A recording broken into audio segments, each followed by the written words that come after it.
پیرۆز بێت سیویەکی جوەزەردان ڕۆژی پێشمەرگەی کۆمەڵە. ئەمڕۆ سیویەکی جوەزەردان ڕۆژی پێشمەرگەی کۆمەڵەیە.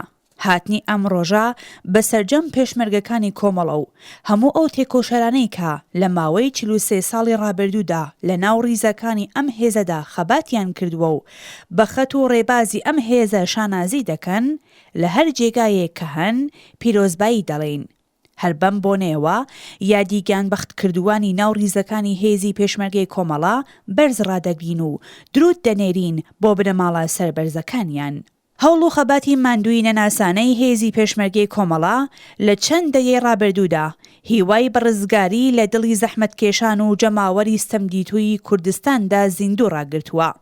هێزی پێشمەرگەی کۆمەڵە بەردەوام موژدەبەخشی ژیانێکی باشتر و دنیایەکی بەدوو لە ستەم و چەوسانەوە بووە.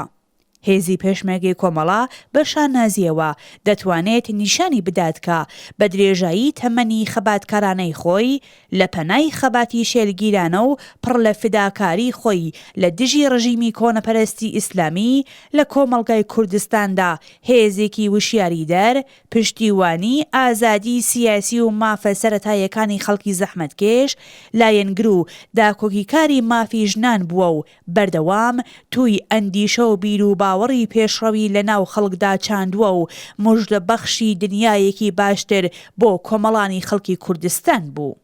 هێزی پێشمەرگەی کۆمەڵە لە هەر شوێنێک بووە کۆمەڵێک بیرەوەری و دەرس و ئەزموونی بەنرخی لە خۆی بەجێهێشتووە.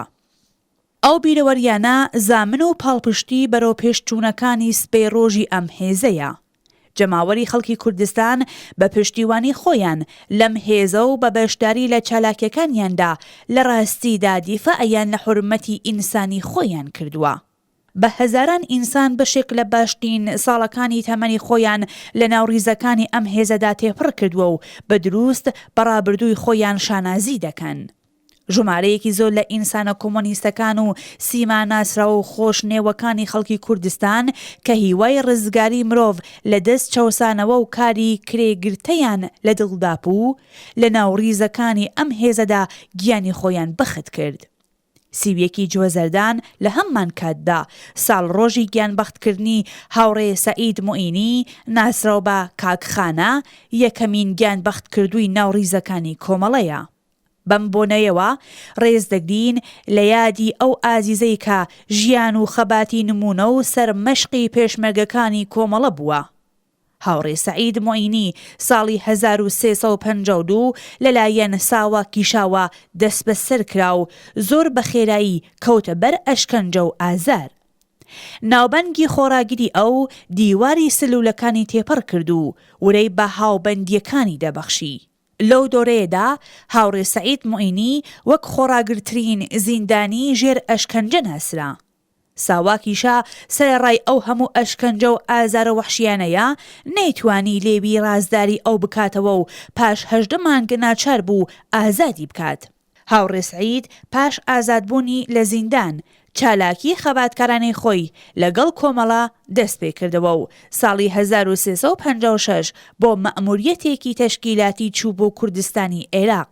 بەداخەوە هاوڕێ سەعید بەل لەوەی بتوانێت مەئموریەتەکەی خۆی بەسەرنجام بگێنێت ڕۆژی سیویەکی جوەزەردانی 1357 لە شەڕ و تێکەڵچوون لەگەڵ هێزەکانی بەعسی عێراق لە ئاوایی دەڕێ لە نزیک شاری ماوت گیانی بەخت کرد.